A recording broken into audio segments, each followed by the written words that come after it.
प्रिय बच्चों, मैं मनोज कुमार मौर्य PIC क्लासेस में आप सभी का स्वागत करता हूं। आज हम लोग हिंदी गद्य के इतिहास के बारे में अध्ययन करेंगे। जैसा कि आपको बता दें पहले कि हिंदी को दो भागों में बांटा गया है।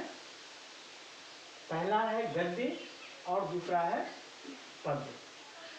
इसी आधार पर ही हिंदी गद्य साहित्य का इतिहास बना है और पद्य साहित्य का इतिहास दो भागों में बांट करके इसका अध्ययन किया गया है। तो अब हम सबसे पहले बताते हैं आपको कि हिंदी गद्य साहित्य का इतिहास क्या है, इसे कितने भागों में बांटा गया है और इसके कौन कौन से लेखक हैं, कौन कौन सी विधाएँ हैं, इसके बारे में हम अध्ययन करेंगे। तो देखिए, हिंदी गद्य साहित्य का इतिहास 6 भागों में बांटा गया है। इसमें जो पहला है पूर्व भारतीय युग, जिसकी समय सीमा है 13वीं शताब्दी से 1868 ईस्वी तक, और दूसरा जो इसका भाग है भारतीय युग, ये 1868 ईस्वी से 1900 ईस्वी तक। तीसरा है द्विवेदी युग, ये 1900 ईस्वी से 1922 ईस्वी तक रखा गया है। चौथा है शुक्ल युग, 1919 ईस्वी से लेकर के 1938 ईस्वी तक रखा गया है इसको। पांचवा है शुक्लोत्तर युग, इसको 1938 से 1947 ईस्वी तक रखा गया है।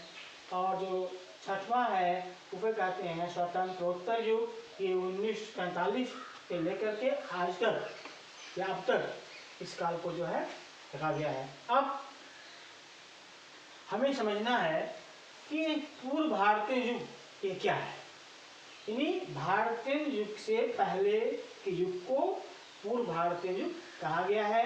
इसके पहले भी बहुत से लेखक हमारे हिंदी साहित्य के विकास के लिए अपना योगदान दिया है। उसमें से सदाशिव लाल, लल्लू लाल, इंसा अल्लाह खां और फजल मिश्र ये प्राथमिक गद्य रचनाकार माने जाते हैं, प्रारंभिक हिंदी के। और फिर जो प्रारंभिक हिंदी थी हमारी जो है पूर्व भारतीय युग में, उस समय जो है भाषा का विकास हुआ था। ब्रज भाषा, राजस्थानी भाषा और मैथिल, ये 3 प्रमुख भाषाएं थी जो है। इसी के माध्यम से जो है ये हमारे हिंदी को जो हमारा विकास हुआ है, ये ब्रज भाषा, राजस्थानी भाषा और मैथिल भाषा का प्रयोग किया गया था।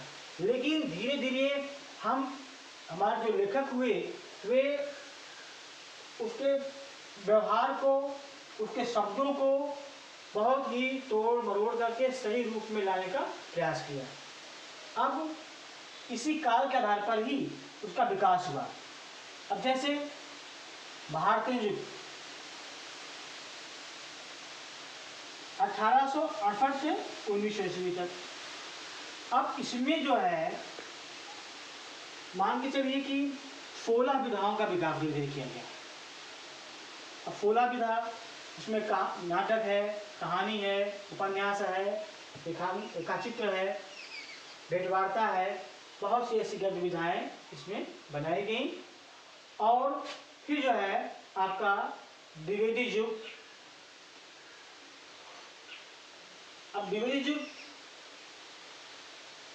आचार्य महावीर प्रसाद द्विवेदी के नाम पर जो है इस युग का नाम पड़ा।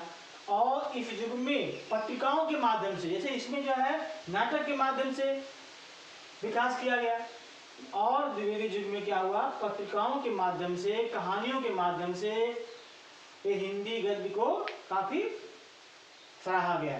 जैसे इन्होंने 1900 ईस्वी में आचार्य महावीर प्रसाद द्विवेदी ने जो पत्रिका लिखा, उसका नाम था सरस्वती पत्रिका, इसके माध्यम से हिंदी का विकास किया।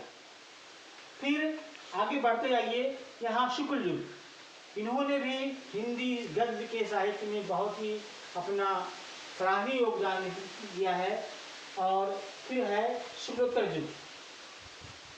शुक्लोत्तर युग में जैसे जयशंकर प्रसाद जी हैं, डॉक्टर हरिहर प्रसाद द्विवेदी हैं, क्योंकि ये दोनों काल में मिलते हैं, शुक्ल युग में मिलेंगे और इस काल में भी देखे जाते हैं।